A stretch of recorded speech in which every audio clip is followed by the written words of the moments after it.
This episode of The Modern Rogue brought to you by Masterworks. Find out what it's like to invest like a billionaire at a fraction of the price. Own pieces of Warhols, Picassos, Banksys, you name it. Head on over to masterworks.art/modernrogue and find out how you can invest like a badass. That's how a badass would talk, right? What movie am I thinking of where somebody grabs a sword and it like leads them around and then you know Framed Roger Rabbit. No. Don't tell them. No, but you. Nobody tell them. You know exactly what I'm thinking Nobody of. tell them. The Matthew McConaughey romantic comedy failure to launch. God, don't do this to No, me. How to Lose a Guy in 10 Days. I'm gonna say, 10 Things I Hate About You. I'm gonna Google this. A Knight's Tale. When's the first time you ever even heard of dowsing? You know, I think you used to see it in like Warner Brothers cartoons. I was thinking the and same stuff thing. Like, Like they would act like this has got to be a mashed up memory of like practically dragging people around. vibrating and humming. With magnetic waves coming off of it. and Exactly. everything. Yeah. Show us how. Yeah. Can we do that? We're back again with Joe Diamond. Do you say mystic? Do you say mystifier? Do you say Sorcerer paranormal supremist? Sorcerer supremacist? All right, Joe, tell us how you use dowsing rods. I use them a lot in my shows, but my first experience with them was my uncle. When I was a teenager, we had 7 acres up north. My uncle wanted to dig a well, and to find where to dig, he used dowsing rods. And so he would use the rods, not the forked stick. Yeah.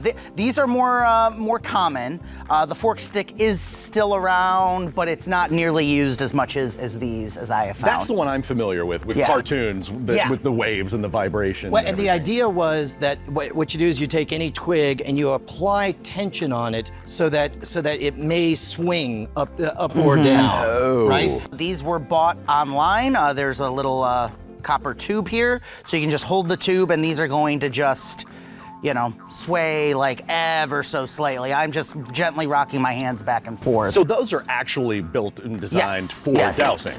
Yep. So are these. I grabbed 2 coat hangers off property. Yep.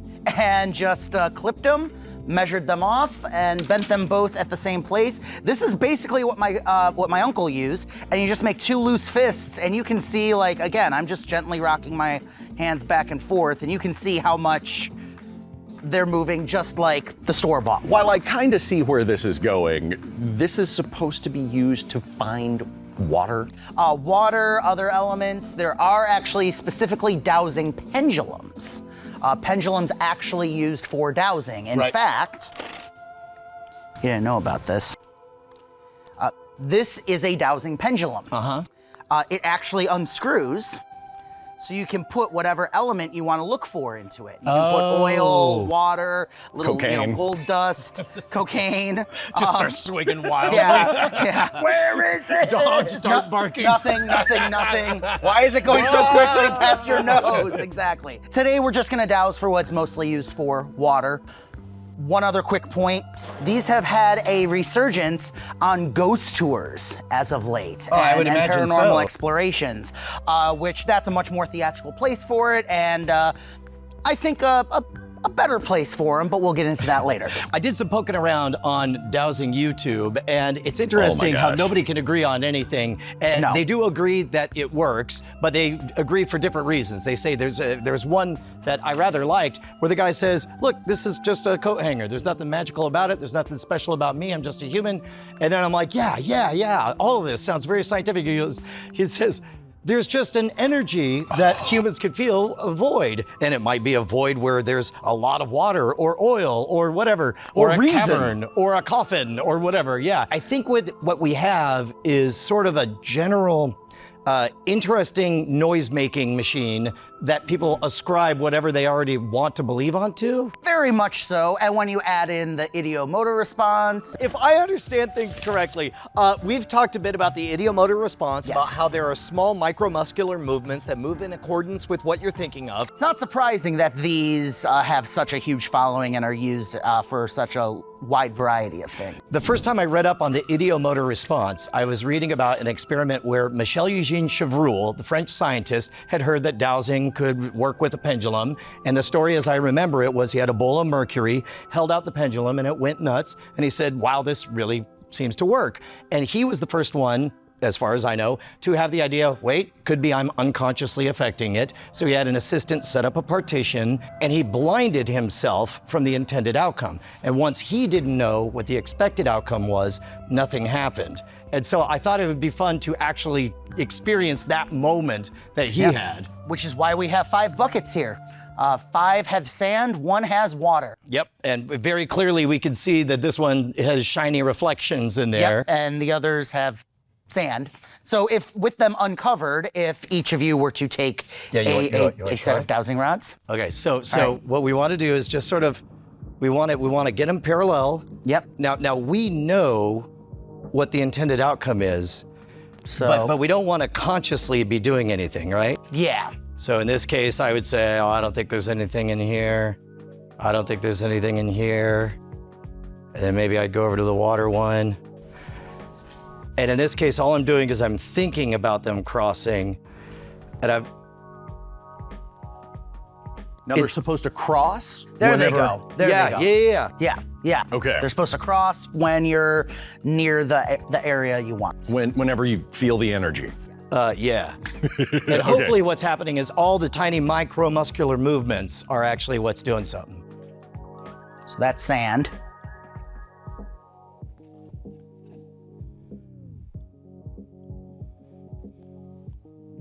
Okay. So now we'll go over here to where we know the water is.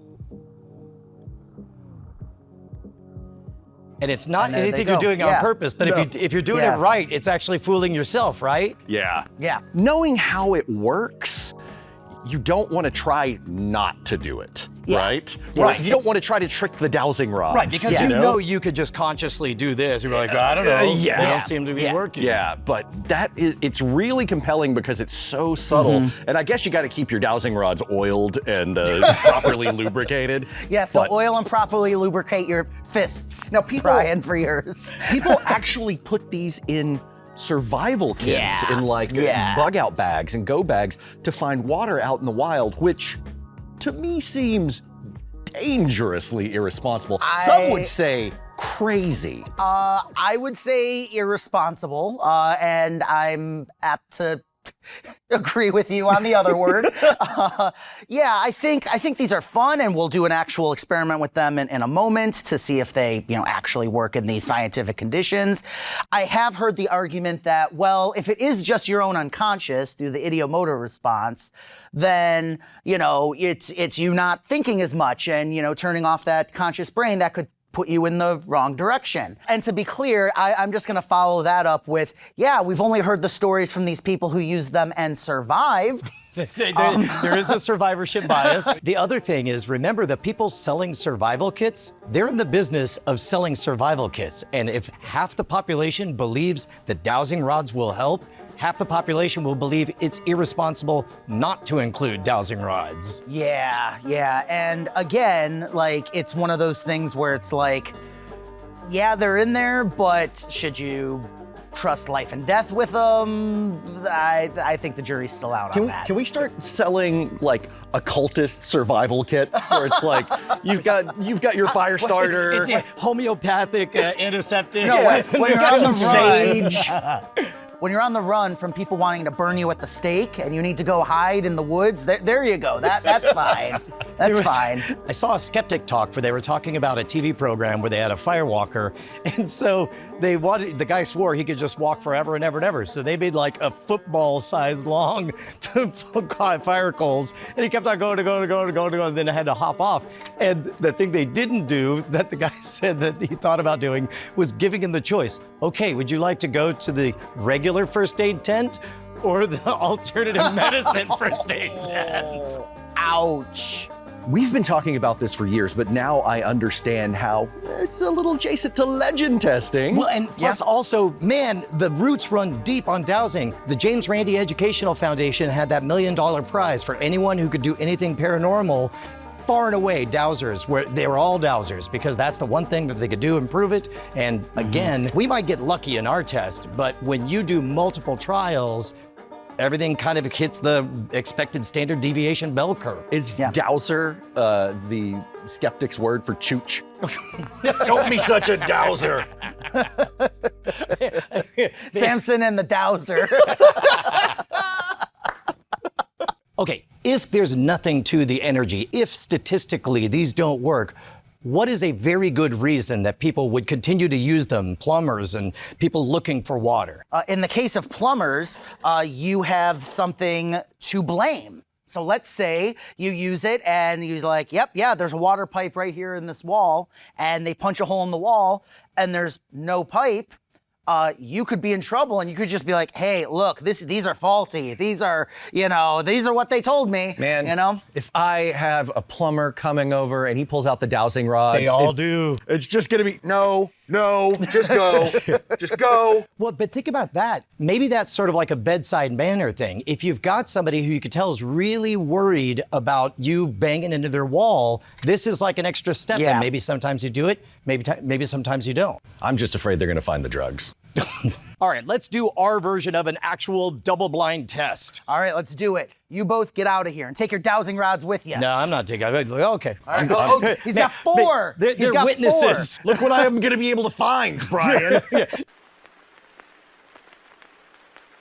I think we've all been there. Standing alone in a field, in a sun-baked desert, surrounded by nothing but prospectors with their divining rods, promising me the treasure of the ancients. Those prospectors don't exist. I made them up. Do you know what does exist? Fine art. Now here's the thing, my wife makes beautiful, giant vessels. The problem is, if you want to buy one, you gotta buy the whole thing. And you gotta hope that she gets super famous. By the way, I strongly encourage this method.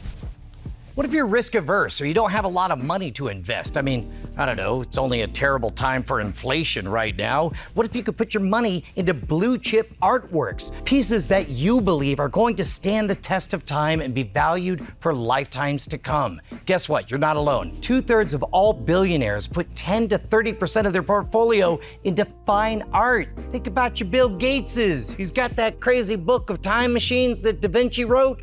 I'm pretty sure this is a fact. Then you hear these other weird stories, like here in Austin, somebody bought a bust at a Goodwill for $34.99, turned out to be 2,000 years old. Priceless. Point is, as long as humans be humaning, people are gonna love fine art, and that's what the people at Masterworks believe. They put together a portfolio where they buy the art, you buy shares in it. So every time you get to see that art, you think to yourself, I own just a little bit of that. And when the time is right, they sell. And when they sell, they know what they're doing. Because when they do decide to sell, they make money. So if you've got cash that needs to be invested and you're afraid of prospectors and you don't believe in divining rods, then maybe you should consider our friends over at masterworks.art/modernrogue. That's where you could go. We'll get credit for whatever you invest. Most importantly, you'll get all the disclosures. You'll find out how they do what they do, and you can own a piece of literal history. Masterworks.art/modernrogue. Halfway out of his mouth. Hey, I got me a Picasso, a Banksy. I'll some bone from time to time. It's all the money. It's poisonous money. I sleep on it. All right, I hear somebody needs some water found, and that there's $1 million on the line. Yes, but it's in Bitcoin. Oh no, wait, now it's worth 1,200,000. No, it's valueless. Yeah, yes. Yeah. Ooh, I guess we could both go independently before we find out where it is. Yeah. Do you want me to step outside and see what you get? No. Well, that would be the ideal version. And of course, in a real test, we would do multiple trials and we'd probably have 10 of them. But there's a chance we might accidentally be right this time. A 1 in 5? Yeah. Yep. Here, I'll go first. All right. You got this. I'm cheering you on. So what's weird is now that I don't know, I really am trying to pay attention to whether or not, I'm trying not to like make a decision but also like just now I looked down and I saw a fingerprint of dust on the one in front of me. So I'm not even gonna look because I don't want those unconscious clues. There was one time I went ghost hunting with Brett Rounseville, and he asked the dowsing rods, he said, "Ghosts, spirits, where are the Cheez-Its?" And he kept waiting for like 3 full minutes and they never moved. And he says, "Well, I guess they're that way." Uh-oh. This genuinely just happened. All right. All right, so I'm gonna make this one my bet. All right. How about you start from that end? You and start work your way here? this here, and then we'll see if it's a similar thing. Okay. Can I move on to the next one? Yeah. Okay. Yeah. All right. Not getting any vibes or energy there. Oh, what? I don't know. Looks like they just moved when you moved. What? I cannot recommend trying this at home enough because it really, we could use all the words and all the visuals, but there's nothing like seeing it happen in your own hands. Yep. They crossed that time.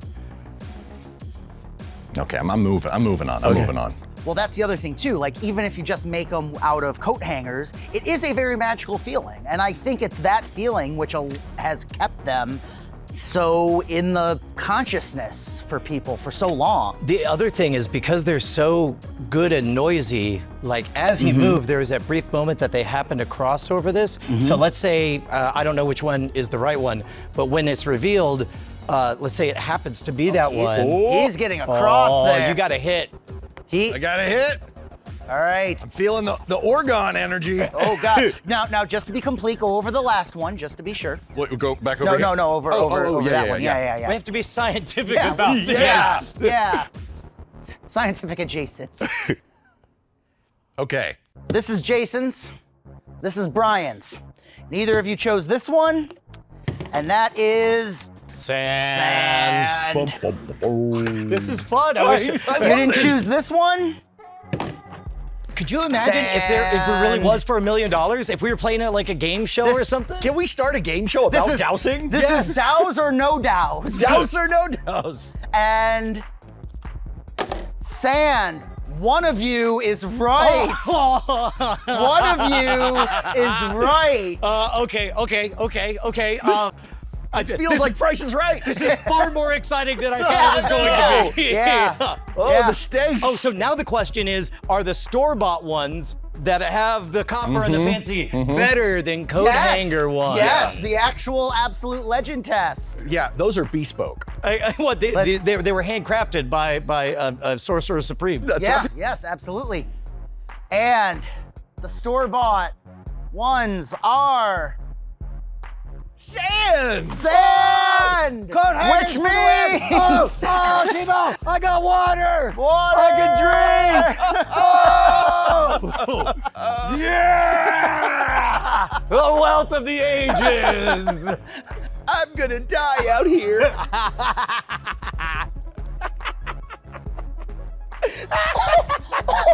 That's science, baby! Wait. Hold it over his stomach. Do we get the same response now?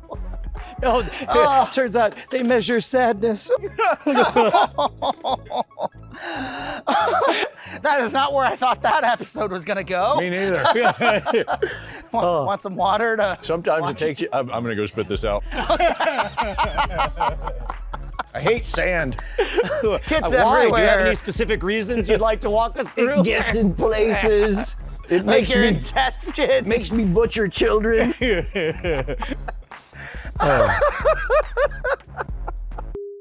Offer and link in the description below. Marriage. Knowledge. So it is the Princess Bride, right? It is? Yes. Okay, yeah. Guide my sword, father. That's Guide what my it was. sword. Oh, yeah. You know what? It was better when you weren't telling me. It was more fun when nobody knew.